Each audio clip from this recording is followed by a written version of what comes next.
There is a particular kind of tired that arrives before anything dramatic has happened. It can show up in pausing before answering a simple question at the family table. On the outside, you may look normal. You may even smile, answer, and keep moving. Inside, though, something starts counting the cost. For people living with editing yourself around parents, the hardest part is often not the moment itself.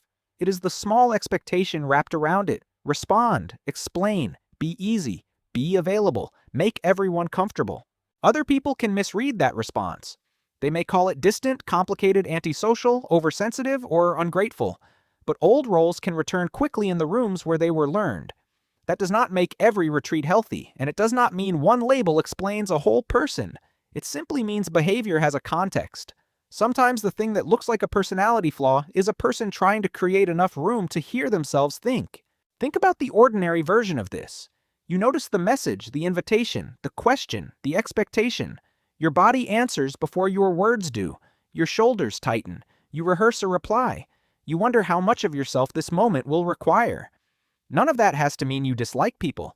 It may mean your attention has already been divided all day and one more demand feels larger than it looks from the outside. Modern life is especially good at turning small moments into open tabs. A notification can remain emotionally unfinished. A family question can follow you into the kitchen. A casual plan can become a performance of being the right kind of friend. The issue is not that connection is bad. Connection can be nourishing. The issue is that connection without choice can begin to feel like surveillance obligation or a test you never agreed to take. For many adults, this pattern also has a history. Maybe being easy to manage once felt safer than having needs. Maybe the people around you rewarded the version of you that was useful, cheerful, quick, or low maintenance. Maybe nothing was said directly. You simply learned to read the room. Those early lessons do not determine your future, but they can explain why a tiny request now carries an old emotional weight. This is why self-recognition matters more than self-accusation. Instead of asking what is wrong with me, try asking, what exactly is this moment asking me to spend? Energy, privacy, attention, emotional labor. The answer may be surprisingly practical. You may need a quieter evening, a clearer boundary, more time before answering, or a way to connect that does not require performing at full volume. There is also a quiet social pressure around editing yourself around parents. People often treat the visible behavior as the whole story. They see the delayed reply, the shorter answer, the declined invitation, or the careful expression. They do not see the inner math, how much stimulation has already happened, how much responsibility is sitting on the desk, how much emotional weather has been absorbed from other people. A compassionate interpretation does not excuse harm. It makes room for reality. You are allowed to be curious about what helps. Some people need a transition ritual, a walk around the block, 10 minutes with the phone face down, music that asks nothing, a shower, a locked door, or a cup of tea before re-entering conversation. These are not magical fixes. They are small ways of telling your nervous system that one chapter has ended and another can begin. The point is not to become perfectly calm. The point is to become easier to find. There is a difference between preference and fear, and you do not have to solve that difference in one dramatic breakthrough. Preference says, this is how I recover. Fear says, I am not allowed to be seen. Preference gives you energy back. Fear can make your world smaller. Both can exist in the same person, sometimes on the same day. The useful question is not whether you are perfectly healthy. It is whether your choice leaves you more like yourself afterward. That distinction can change how you speak to the people you love. A boundary does not need a courtroom argument. I can't talk right now, but I can tomorrow. I want to come, but I only have an hour. I need a quiet night. Small, honest sentences are not cold. They are often kinder than saying yes while silently disappearing inside the commitment. It can help to stop treating every uncomfortable feeling as a command. Feeling awkward does not always mean you have done something wrong. Feeling tired does not always mean you are lazy. Feeling protective of your time does not always mean you are selfish. A feeling can be a signal, and signals deserve attention. But a signal is not a verdict.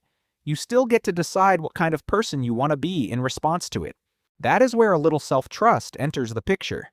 Self-trust is not the belief that you will always choose perfectly. It is the belief that you can notice your limits, repair when necessary, and try again without turning one difficult moment into a story about your character. When the pressure rises, you do not need a grand explanation for your humanity. You need a pause long enough to choose what is true. People who care deeply are often especially vulnerable to confusing responsibility with total access. They sense a shift in someone's tone, remember the unanswered message, and start writing explanations before anyone has asked for one. Care is valuable, but care without edges can become a full-time job no one assigned you. You can be attentive without being permanently on call. You can be kind without making every other person's comfort your emergency. A more spacious life is usually built through ordinary repetitions. You answer later and survive the discomfort. You name a smaller plan and the relationship remains. You take an evening for yourself and discover that rest does not erase your value. These moments can feel almost too small to count. Yet they are how a nervous system learns a new association connection can include choice, and choice can include warmth. The shadow side deserves respect too. When you are tired of being misunderstood, withdrawal can feel wonderfully clean. No explanations, no awkwardness, no chance of disappointing anyone. But complete withdrawal can also protect you from the very experiences that would prove you do not have to earn belonging through performance. The goal is not constant access. It is enough safe access to remain connected to your own life. A useful experiment is to make the next step smaller than your inner critic expects. Not a total reinvention. Try choosing one sentence that sounds like your adult self. Let it be specific, brief, and reversible. Notice what happens in your body when you choose it. You are collecting information, not grading yourself. Over time, these small choices can teach you that boundaries are not walls, and closeness does not have to be exhausting.